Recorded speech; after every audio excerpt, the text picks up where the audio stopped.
샬롬, 샬롬, 샬롬, 샬롬, 샬롬, 샬롬.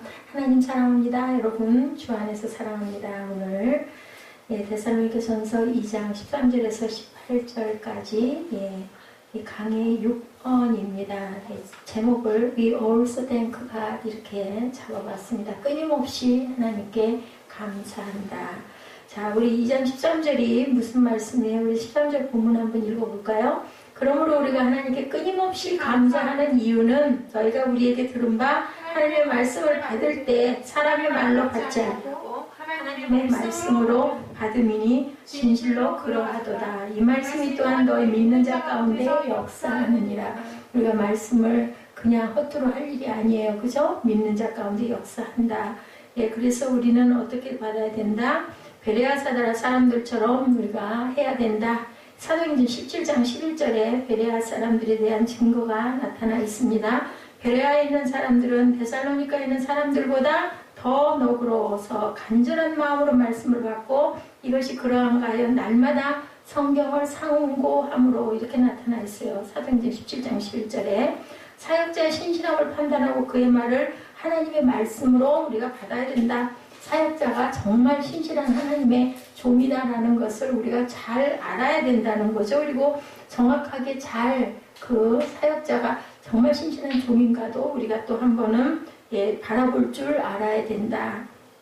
확인해야 된다. 그런 사람에게 말씀이 효력이 있게 일을 한다. 변화가 생긴다. 요한복음 8장 47절입니다. 하나님께 속한 자는 하나님의 말씀을 듣나니 너희가 듣지 아니함은 하나님께 속하지 아니함이로다 했어요. 듣지 못하는 자는 하나님께 속한 자들이 아니다.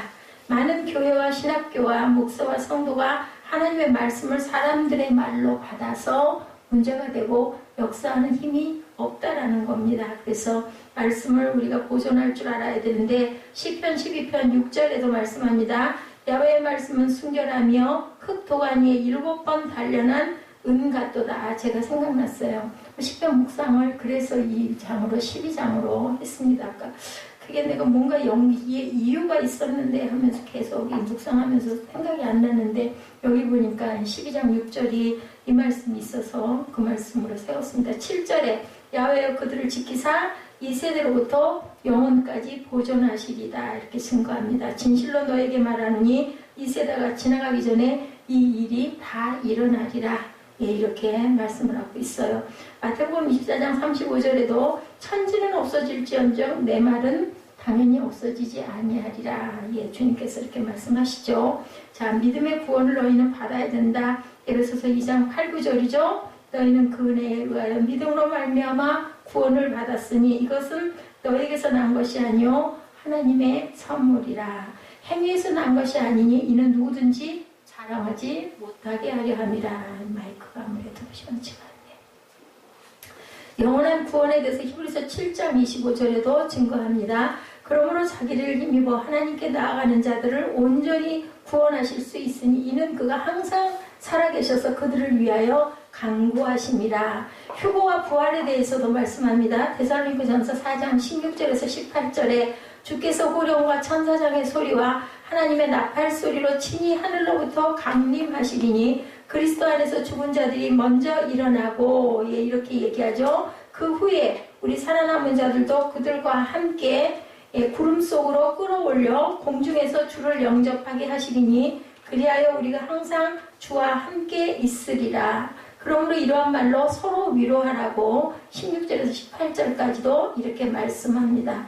그래서 환난 전 휴가에 대해서도 9절에 보니까 데살로니가전서 5장 9절입니다. 하나님이 우리를 세우심은 노하심에 이르게 하심이 아니요 오직 주 예수 그리스도로 말미암아 구원을 받게 하심이라.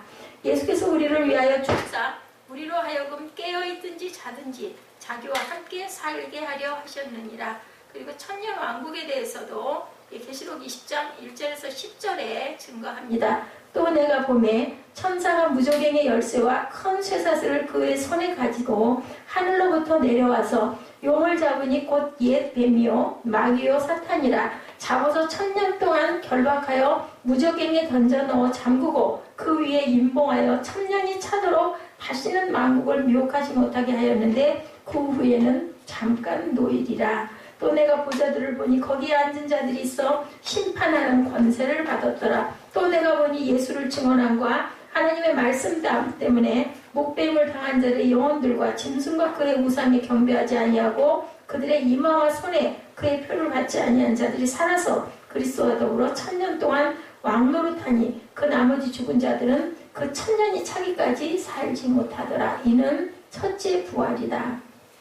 그래서 10절까지 증거하죠.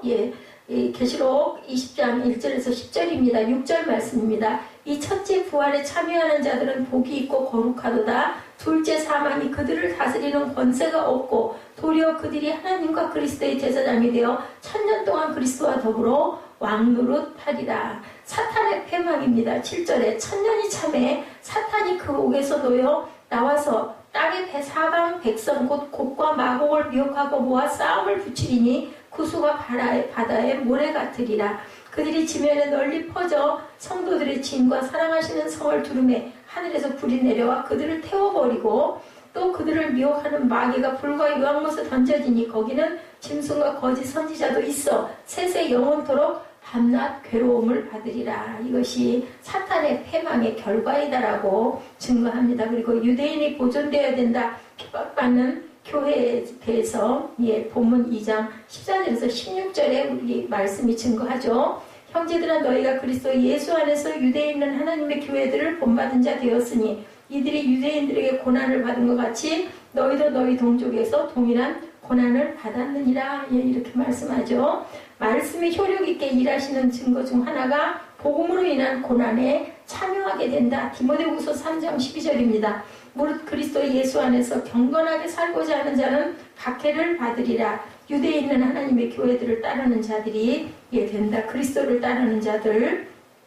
자, 유대인들은 어때요? 팔레스타인에서는 직접 밖에서는 다른 사람들을 써서 박해한 내용이 사도행전 17장 5절, 6절, 7절 그리고 사도행전 14장 2절에 증거합니다. 사도행전 14장 2절에 보니 그러나 순종하지 아니하는 유대인들이 이방인의 마음을 선동하여 형제들에게 악감을 품게 한다라고 증거되어 있습니다. 17장 5절에도 그러나 유대인들은 시기하여 저자의 어떤 불량한 사람을 데리고 떼를 지어 성을 소동하게 하여 야손의 집에 침입하여 그들을 백성에게 끌어내려고 찾았으나 발견하지 못하매 야손과 및 형제들을 끌고 읍장들 앞에 가서 소리질러 이르되 천하를 어지럽게 하던 이 사람들이 여기에도 이르매 야손이 그들을 맞아 들였도다. 이 사람들이 다 가이사의 명을 거역하여 말하되 다른 임금 곧 예수를 하는 이가 있다 하더이다. 이렇게 증거되어 있습니다. 그래서 데살로니가 전서 오늘 본문 15절에는 유대인은 주 예수와 선지자를 죽이고 우리를 쫓아내고 하나님을 기쁘시게 하지 아니하고 모든 사람에게 대적이 되어 그리스도를 죽였다라고 사도행전 2장 23절에도 같은 말씀으로 증거함을 우리가 봅니다. 그가 하나님께서 정하신 뜻과 미리 아신 대로 내준 바 되었거늘 너희가 법 없는 자들의 손을 빌려 못 박아 죽였으나 그러나 어떻게 됐어요? 부활해서 살아나시죠? 그리고 대언자들을 죽였다라는 것이 사도행전 7장 52절에도 증거합니다. 너희 조상들이 선지자들 중에 누구를 박해하지 아니하였느냐? 의인이 오시리라 예고한 자들을 그들이 죽였고 이제 너희는 그 의인을 잡아둔 자여 살인한 자가 되었다라고 증거되어 있습니다. 그리고 우리를 핍박하죠. 사도행전 14장 1, 2절입니다. 이에 이고니온에서 두 사도가 함께 유대인의 회당에 들어가 말하니 유대와 헬라의 허다한 무리가 믿더라. 그러나 순종하지 아니하는 유대인들이 이방인들의 마음을 선동하여 형제들에게 악감을 품게 했다라고 증거하죠. 그리고 더베와 루스트로와 빌립보는 어떠했는가? 사도행전 14장 5, 6, 7절입니다. 이방인과 유대인과 그 관리들이 두 사도를 모욕하며 돌로 치려고 달려드니 그들이 알고 도망하여 루가오니아의 두 성 루스드라와 더베와 그 근방으로 가서 거기서 복음을 전하니라. 그렇게 쫓겨다니면서 얻어맞아가면서도 끝까지 복음을 전하는 것이 본문에 나타나 있습니다. 데살로니가는 그럼 어땠나? 사도행전 17장 5절에 보니 그러나 유대인들은 시기하여 저자의 어떤 불량한 백성을 데리고 떼를 지어 성을 소동하게 하여 야손의 집에 침입하여 그들을 백성에게 끌어내려고 찾았으나 데살로니가에 있는 유대인들은 바울이 하나님의 말씀을 베레아에서도 전하는 줄을 알고 거기도 가서 무리를 움직여 소동하게 했다라고 이렇게 사도행전 17장 13절에 증거하고 있습니다. 그래서 하나님을 기쁘게 하지 않는다. 로마서 10장 2, 3절이죠. 내가 증언하노니 그들이 하나님께 열심히 있으나 올바른 지식을 따른 것이 아니니라. 하나님의 의를 모르고 자기 의를 세우려고 힘써 하나님의 의에 복종하지 아니하였느니라. 사도 바울도 하나님을 기쁘게 하지 않았어요. 왜요? 다마스커스에서 예수님을 만나기 전까지는 그게 옳은 줄 알고, 그래서 예수 믿는 자들을 다 핍박하고 어디까지 가서라도 붙잡아 죽이려고 다메섹 가다가 말고 그 선상에서 예수를 만나죠. 모든 사람을 반대하고 역사의 증언이고 이방인을 멸시했던 그 결과 반유대주의가 생겼지만 그것 자체는 비성경적이라는 것을 우리가 알아야 된다. 그래서 하나님은 이스라엘이 세상에 복이 되도록 부르셨다라고 창세기 12장 1절에서 3절에 22장 18절에 증거합니다. 창세기 12장 1절부터 3절까지 봅니다. 야훼께서 아브라함에게 이르시되 너는 너의 고향과 친척과 아버지의 집을 떠나 내가 네게 보여줄 땅으로 가라. 내가 너로 큰 민족을 이루고 네게 복을 주어 내 이름을 창대하게 하리니 너는 복이 될지라. 너를 축복하는 자에게는 내가 복을 내리고 너를 저주하는 자에게는 내가 저주하리니 땅의 모든 족속이 너로 말미암아 복을 얻을 것이라 하신지라. 창세기 22장 18절에는 뭐라고 말씀하세요? 또 내 씨로 말미암아 천하 만민이 복을 받으니 이는 내가 나의 말을 준행하였음이라 하셨다 하니라. 약속들과 언약들과 말씀이 유대인에게 속하고 구원이 어디서 난다? 유대인에게서 난다라고 요한복음 4장 22절에 증거합니다. 너희는 알지 못하는 것을 예비하고 우리는 아는 것을 예비하노니 이는 구원이 유대인에게서 남이라. 아버지께서 참되게 예배하는 자들은 영과 진리로 예배할 때가 오나니 곧 이때라. 아버지께서는 자기에게 이렇게 예배하는 자들을 찾으시느니라. 24절에 하나님은 영이시니 예배하는 자가 영과 진리로 예배할지니라. 그리고 그리스도 제자들 그리고 바울 모두가 뭐예요? 유대인이었어요. 그들이 성도들을 핍박한 이유는 아버지의 계획을 알지 못했고 율법이 예표임을 알지 못했고 자기 조상들을 따라서 그대로 해가려고 했죠. 하나님의 의를 알지 못해서. 율법은 표징이었어요. 예를 보여주는 것이었어요. 예시를 한 건데 그만 율법대로 하려고 하고 그리고 조상들을 따라서 그대로 해가려고 하고 너무나 고지식했죠. 하나님 아버지의 계획이나 뜻은 생각하지를 않았다. 오직 율법밖에 생각을 하지 않았기 때문에 이 모두가 핍박을 받게 됩니다. 성도들이. 그래서 오늘 본문 16절에 우리가 이방인에게 말하여 구원받게 함을 그들이 금하여 자기 죄를 항상 실족하지 않게 하려 합니다. 이방인들이 구원받지 못하도록 막는 자들이 되었다. 요한복음 16장 2절입니다.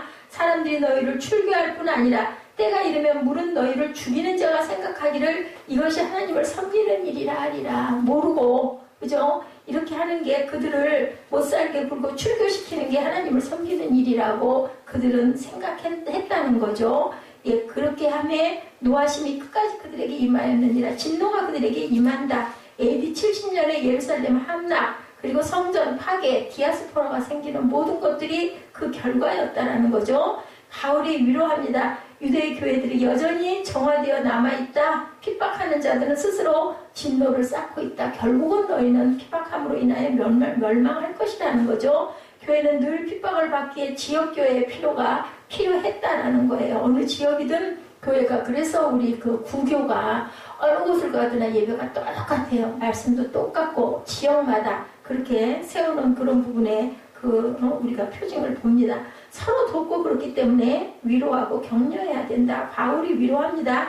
오늘 본문 17절에서 20절까지의 말씀이 바로 격려와 위로의 본문입니다. 오늘 본문 17절입니다.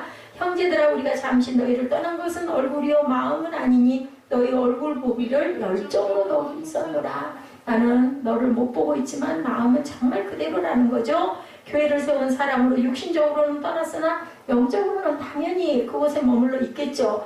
아직도 잊지 않고 늘 내가 너희들을 위해서 기도한다라는 뜻이에요. 여기에 본문 원어는 수동태적으로 기록이 되어 있습니다. 아이가 부모에게서 강제로 떨어진 상태, 즉 가슴 아픈 상태를 나타내고 있어요. 그래서 2장 18절에 보니 그러므로 나 바울은 한 번 두 번 너희에게 가고자 하였으나 사탄이 우리를 막았다. 믿는 자에게도 사탄의 역사가 계속 있다라는 것을 여기서도 우리가 볼 수가 있다. 고린도후서 12장 7절입니다. 여러 계시를 받은 것이 지극히 크므로 너무 자만하지 않게 하시려고 내 육체에 가시고 사탄의 사자를 주셨으니 이는 나를 쳐서 너무 자만하지 않게 하려 함이라. 이렇게 사탄이 우리 몸도 이렇게 침범을 한다는 것을 이 고백으로도 우리가 알 수 있죠. 하나님이 일을 하려는 선한 의도를 가진 자에게도 이런 일은 항상 다가온다. 19절에 보고자 하는 이유에 대해서도 나타납니다. 우리의 소망이나 기쁨이나 자랑의 면류관이 무엇이냐? 그가 강림하실 때 우리 주 예수 앞에 너희가 아니냐? 너희는 우리의 영광이요 뭐라고 그래요? 기쁨이니라 라고 이렇게 마무리가 되어 있습니다. 너희는 우리의 영광이요 기쁨이다. 바울의 소망, 언젠가 그들을 본다는 소망, 지금 너희가 아니라 미래의 너희들을 내가 바라보고 있다.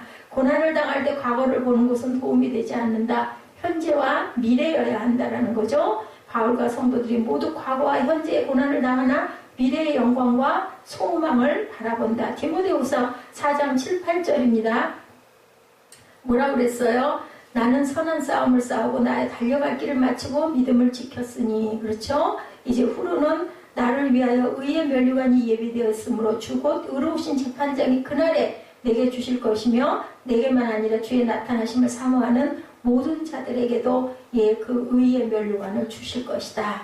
바울과 성도들이 모두 과거와 현재의 고난을 당하나 미래는 영광과 소망이 있음을 그들은 굳게 믿었다라는 거죠. 의의 면류관, 여기서는 성도들 자체가 바울의 환희의 왕관이다 이렇게 생각을 합니다. 그래서 20절 마지막에는 기쁨이 된다. 고린도후서 1장 13, 14절입니다. 너희는 우리의 영광이요 기쁨이니라. 고린도후서 1장 13, 14절입니다. 오직 너희가 읽고 있는 것 외에 우리가 다른 것을 쓰지 아니하노니 너희가 완전히 알기를 내가 바라는 것은 너희가 우리를 부분적으로 알았으나 우리 주 예수의 날에는 너희가 우리의 자랑이 되고 우리가 너희의 자랑이 되는 그것이라. 결국은 하나가 될 것이라는 거죠. 교회 안에 어려움을 주는 자들도 있으나 미래에는 그들이 다 바울의 월계관들이 될 것이다. 변화될 것이다 라는 겁니다. 그 미래는 바로 예수께서 다시 오시는 그때에 이때 유대인들도 돌아오고 성도들은 아까 읽었죠. 계시록 말씀 20장 부활되고 휴거되고 그리스도의 심판석 앞에 너희들은 서게 될 것이고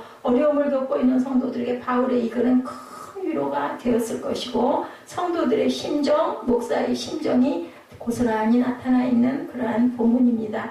바울의 심정에 대해서 데살로니가전서 2장 14절에서 20절까지 계속해서 말씀을 하시죠. 바울은 데살로니가 성도들을 생각하면서 하나님께 쉬지 않고 감사한다. 그리고 항상 감사하고 하나님의 감사는 땅의 것으로 인한 감사가 아니라 뭘로? 하늘의 것으로 인한 감사였으며 육적인 감사가 아니라 어떤 감사? 신령한 감사였다. 우리가 영으로 하는 감사다. 그 감사 때문에 아름다운 감사였고 우리 모두의 감사였다라고 마지막 절에 2장 마지막 부분 20절에 그렇게 말씀하고 있죠. 우리의 영광이요 너희 모두가 나의 기쁨이다. 자, 하나님의 말씀으로 받은 것을 항상 감사했고 우리도 그렇게 감사해야 된다. 데살로니가 성도들은 설교자 바울이 하나님의 말씀을 설교할 때마다 그 말씀을 사람 말로 받지 아니하였다는 거예요. 하나님의 말씀으로 받았고 성도들이 이렇게 하는 것은 목회자의 기쁨이요 축복받는 성도들의 모습이라는 것을 알아야 된다. 그것은 목회자를 기쁘게 하기 위한 뿐만이 아니라 본인들이 축복을 받을 수 있다는 거예요. 하나님의 말씀을 말씀으로 받지 않고 하나님의 말씀 자체로 받는 것이. 우리는 여기서 다시 한번 확신하는 것은 하나님의 말씀은 하나님의 감동의 말씀이라는 것을 우리가 꼭 알아야 된다. 우리가 너무 잘 알죠? 모든 성경은 하나님의 감동으로 된 것으로 교훈과 책망과 바르게 함과 의로 교육하기에 유익하니 이는 하나님의 사람으로 온전케 하며 선한 일을 행하기에 온전케 하려 합니다. 디모데후서 3장 16, 17절 우리가 너무 잘 아는 말씀이죠. 지금 모든 성경은 하나님의 감동으로 된 것이라고 말씀한다. 베드로전서 1장 12절, 21절에도 예언은 언제든지 사람의 뜻으로 낸 것이 아니요 오직 성령의 감동하심을 입은 사람들이 하나님께 받아 말한 것이라고 이렇게 기록되어 있습니다. 이런 말씀을 볼 때 구약이나 신약의 모든 말씀은 모두 성령의 감동으로 기록됐다는 것을 알아야 된다는 거죠. 예수 그리스도에 대해서 기록한 하나님의 말씀임을 우리가 알아야 되고, 그러면 우리가 성경을 대할 때 마음이 뜨거워지고 생활이 변화되고, 그리고 그 모든 것들이 당연하게 일어날 일이라는 것을 우리가 믿어야 된다. 그냥 성경 말씀 좋은 말씀이지 이 정도로 해서는 안 된다는 거죠. 저와 여러분에게 지금 하나님께서 직접 말씀하신다라고 생각을 하면서 받으면 어떻게 졸음이 오겠어요. 그죠? 정신이 번쩍 나야 되지 않겠어요?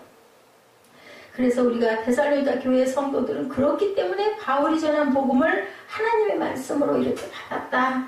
이것이 데살로니가 교회를 모범적인 교회로 만든 이유가 됐고, 이런 성도들을 가르쳐 모든 성도들의 모델이라고 이렇게 말했다. 다시 말하면 이 땅에 있는 모든 교회와 성도들이 이런 자세로 하나님의 말씀을 받고 예배를 드려야 된다는 말씀입니다. 진실로 그러하도다. 이 말씀이 또한 너희 믿는 자 속에 역사하느니라, 이렇게 말씀하죠. 이렇게 귀한 하나님의 말씀이, 그 말씀을 하나님 말씀으로 믿는 사람들을 통해서 큰 역사가 일어난다는 것. 그래서 어떤 이는 성령님은 설교를 하고는 수레를 타고 성도의 심령으로 들어가신다라고 이렇게도 증거한 분이 계십니다. 그래서 설교를 들을 때 사람들의 마음에 감화가 일어나는 것은 성령님이 그 설교를 가지고 역사하시기 때문이다. 근데 우리 마음 자세가 또한 그것을 받으려고 하는 자세와 감동이 있어야 되기 때문에 우리가 뭐예요? 찬양과 경배를 드리는 거예요. 찬양과 경배를 통해서 우리 마음을 부드럽게, 그죠? 마음밭을 기경을 하는 거죠. 이렇게 잘 고르고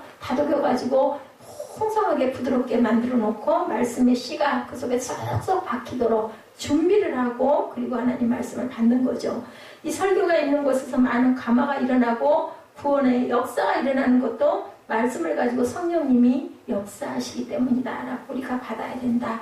방탕한 탕자와 같았던 누가, 어거스틴이 우리 너무 잘 알죠. 어느 날 펴서 읽어라 하는 동네 어린이들의 장난 노랫소리에 성경을 폈는데 그 말씀에 다 붙들리는 역사. 그냥 눈에 꽂히는 거죠. 그럼 뭐 누가 설교했어요. 그죠? 그냥 다 폈어요. 근데 로마서 말씀이 딱 펴진 거죠. 방탕한 모든 삶을 청산한 후에 위대한 성자가 돼서, 신학자가 돼서 성 어거스틴이 됩니다. 그가 그때 읽은 말씀은 13장 12절에서 14절이죠. 로마서. 한마디로 말하면 방탕한 생활을 버리고 나지와 같이 단정히 행하고 육신의 일을 도모하지 말라. 이 말씀이 방탕한 어거스틴을 그만 한순간에 성자로 만들어버렸죠. 종교개혁가 마르틴 루터는 하나님의 말씀 한 구절에 붙들려 그 위대한 종교개혁을 단행했어요. 그 말씀은 바로 로마서 1장 17절. 오직 의인은 믿음으로 말미암아 살리라. 그 말씀 한 구절에 그만 확 그냥 그저 가서 꽂힌 거예요. 이 한 구절의 말씀이 세계 역사의 판도를 바꿔놓는 그런 말씀이 되어버렸다. 오직 당연하죠. 의인은 믿음으로 말미암아, 우리는 믿음으로 말미암아 사는 그러한 의롭다 칭함을 받은 하나님의 자녀들이 되어야 된다는 거죠. 어떻게 이런 일이 가능할까? 하나님의 말씀을 가지고 설교하는 그 말씀이 수레를 타시고 성령께서 역사하시기 때문에 가능한 것이다. 그런데 그것은 성령님은 뭐가 계신다? 인격이 있으시기 때문에 우리가 그래서 조용기 목사님 늘 말씀하시죠. 환영합니다. 인정합니다. 환영합니다. 모셔드립니다. 이 마음을 가져야지. 아이 뭐 그게 그래. 맨날 똑같은 얘기, 그 얘기가 그 얘기. 그러고 앉아있으면 아주 교만한 모습이에요. 그 모습이. 그 목이 곧은 모습이죠. 그 모습으로 갖고 있으면 성령이 어떻게 노크를 한들 그게 들리겠느냐는 거죠. 그래서 중요한 건 우리 마음밭이 중요하고 긍정적인 자세를 가지고 받아들일 줄 알아야 된다. 아주 그 목사가 정말 진짜 쳐다보고 싶지도 않고 개인적으로는 진짜 뭐 상대하고 싶지 않다 하더라도 아래에 앉아있고 위에서 설교를 할 때는 뭘 갖고 설교를 하니까 하나님 말씀으로 설교를 하니까 그냥 그 말씀 자체를 하나님께서 지금 나에게 하시는 말씀으로 듣고 그것을 받아들일 줄 알아야 된다.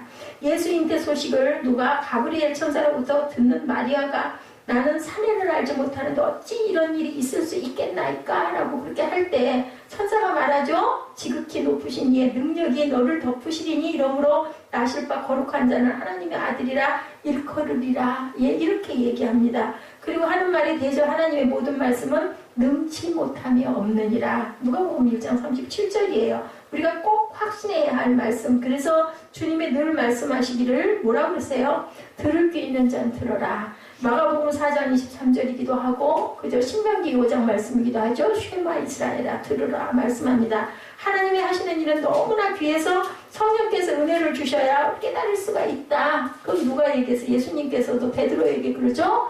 그 말을 주는 그리스도시요 살아계신 하나님의 아들이십니다 하니까 바요나 시몬아 내가 복이 있도다 라고 말씀하시죠. 그것은 네가 한 게 아니라 내 아버지께서 너를 통해서 알게 하셨다라고 얘기합니다. 이것은 사람이 알 수 있는 일이 아니다. 또한 하나님의 교회를 본받는 자들이 된 것을 감사했다. 14절로 넘어갑니다. 14절 이하에는 예수를 따르는 자들의 자세를 배울 수 있는데 예수를 따르는 사람들은 뭐가 있다고 그래요? 고난과 박해가 있다고 말씀합니다. 데살로니가 성도는 유대인은 하나님의 교회를 본받는 자들이 되었다고 하죠. 이것을 두 가지 측면에서 생각해보면 첫째는 교회의 아름다운 모습을 본받았다. 아마도 사도행전 2장 42절에 그 말씀같이 정말 떡을 떼고 너무너무 은혜를 받고 감사했다라는 그런 뜻도 되어 있는데 초대교회 예루살렘 교회가 사도들의 가르침을 잘 받죠. 서로 교제하고 떡을 떼고 기도에 힘썼다라고 사도행전 2장 42, 3절에 나타나 있습니다. 믿는 사람들이 다 함께 공동생활을 하고 모든 물건을 서로 나눠 쓰고 날마다 마음을 같이하고 성전에 모이기를 힘쓰고 그리고 서로 사랑하는 유대인은 교회들의 아름다운 모습을 데살로니가 교회 성도들이 그대로 본받았다. 그때 그 모습을 누가 시킨 것도 아니죠. 스스로 자발적으로 뭐 아까운 게 없었을 것 같아요. 우리는 갈 곳이 있고 우리는 정말 천국에서 하나님이 면류관을 의의 면류관을 예비하고 이렇게 우리를 기다리시니까 그런 게 아깝고 부족할 그런 생각을 하겠어요. 누가 믿고 누가 뭐 어쩔 일이 뭐가 있겠어요. 그러니까 막 서로 나누고 먹고 마시고 말씀 읽고 기뻐하고 찬양하고 그랬을 것 같습니다. 둘째로는 핍박과 고난도 배웠다. 저희가 유대인들에게 고난을 받은 것 같이 너희도 너희 나라 사람들에게 동일한 고난을 받았느니라. 14절에 증거하는 말씀이죠. 형제들아 너희가 그리스도 예수 안에서 유대인은 하나님의 교회들을 본받은 자 되었으니 그들이 유대인에게 고난을 받은 것 같이 너희도 너희 동족에서 동일한 고난을 받았느니라. 이렇게 말씀하고 있습니다. 그들은 예수 그리스도를 구주로 영접하고 그들이 지금까지 섬겨왔던 모든 우상을 버리고 하나님께 돌아왔다. 데살로니가전서 1장 9절에 증거합니다. 그러니 그 마을에서 그 집안에서 얼마나 핍박이 많았겠는가 이렇게 돌아오다 보니 그런데 그 많은 핍박이 있었지만 그들은 조금도 동요하지 않았다. 그래서 이런 사람들을 세상이 감당치 못할 사람들이라고 얘기를 하죠. 그래서 뭐가 생겼어요? 그 크리스찬이라는 이름이 어디서부터 안디옥 교회에서부터 생겼다고 그러죠. 당시에 예수를 믿는다는 것은 못과 바꾸는 일, 엊그젠가 그 무슬람 얘기 우리 했잖아요. 이 생명과 바꿔요. 예수 믿었다가는 죽이는 거죠. 그런데도 절대로 굴하지 않죠. 왜 그랬을까요? 이해가 가지 않아요. 당장 그 자리에서 죽는 것 자체는 무섭지만 어차피 죽을 목숨 한 번 죽는 거 나는 천국에 갈 거야. 내가 거기서 무릎을 꿇어가지고 지옥에 떨어져가지고 영벌에 들어가느니 나는 한 번 당하고 그리고 그냥 영원의 천국에 있을 거야. 이 마음 가지면 못할 게 없겠죠. 지금도 회교권에 가서 선교하시는 분들의 이야기 속에 그 얘기처럼 그들이 예수 그리스도를 구주로 영접하는 일은 그 사회에서 매장되는 일이고 목숨을 버려야 되는 일이에요. 생계의 위험을 가져오고 집안에서 쫓겨나고 심하면 암살의 위험을 안고 있다는 것. 그래서 예수가 좋은 줄은 알지만 두려워서 개종할 수가 없습니다 라고 그들은 고백한다고 합니다. 데살로니가 형편이 그런 상황이었다라고 보면 된다. 그럼에도 불구하고 그 교회가 그렇게 온전하게 하나님께 드리는 교회가 됐다는 거죠. 그 하나님의 말씀을 정말 사람의 말이 아니라 하나님이 나한테 주시는 말씀에 이 감동으로 받았기 때문이다. 그러나 그들은 두려우지 않고 그리고 끝까지 주를 섬겼다. 그러고 보니 바울은 정말 감동을 받지 않을 수가 없고 감사의 눈물이 안 나왔을 수가 없고 얼마나 그들이 사랑스럽고 고마웠겠는가. 오죽하면 그 20절에 그것이 그 모든 것이 다 성도의 영광이고 기쁨이라고 얘기하겠어요. 그 성도들 자체가 너희는 우리의 영광이요 기쁨이니라고. 우리 여기서 이거보다 더 귀한 찬사가 어디 있겠습니까? 너희는 우리의 영광이요 기쁨이라고 얘기합니다. 그러면 당시 유대인들의 죄가 무엇이었을까? 15절에 나타나 있죠. 본문 15절에 보니 유대인은 주 예수와 선지자들을 죽이고 우리를 쫓아내고 하나님을 기쁘시게 하지 아니하고 모든 사람에게 대적이 되어서 우리가 이방인에게 말하여 구원받게 함을 그들이 금하여 자기 죄를 항상 채움에 노하심이 끝까지 그들에게 임하였느니라. 그렇게 깨닫지 못하니까 노하심이 끝까지 그들에게 임했다라고 이렇게 얘기합니다.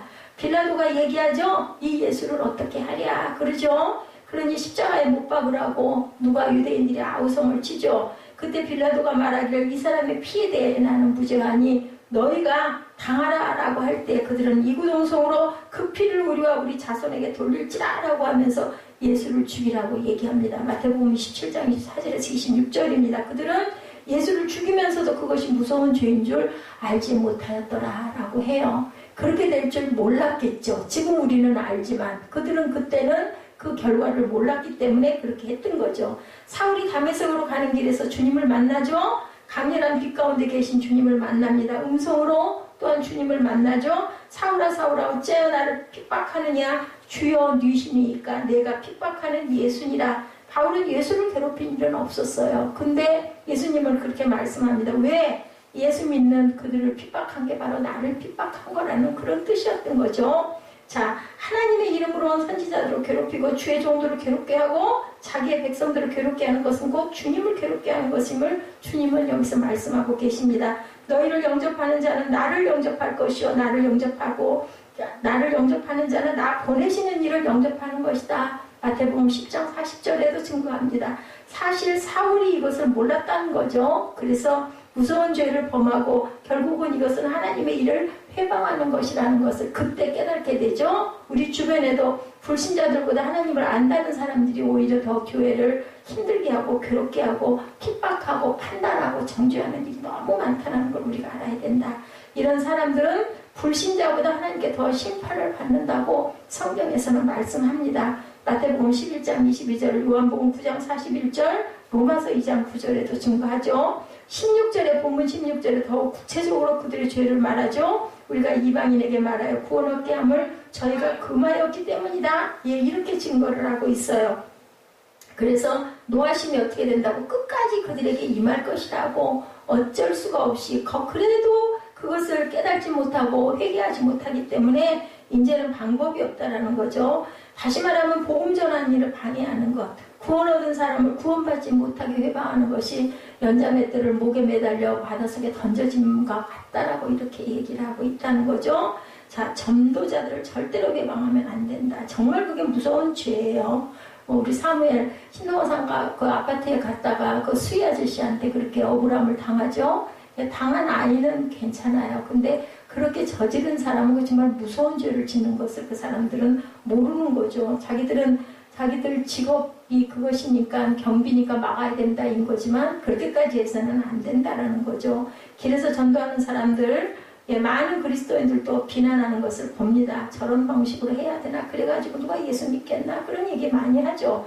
오히려 하나님 영광 가리지 않겠나? 이런 말, 이런 비방 함부로 해서는 절대로 안 된다.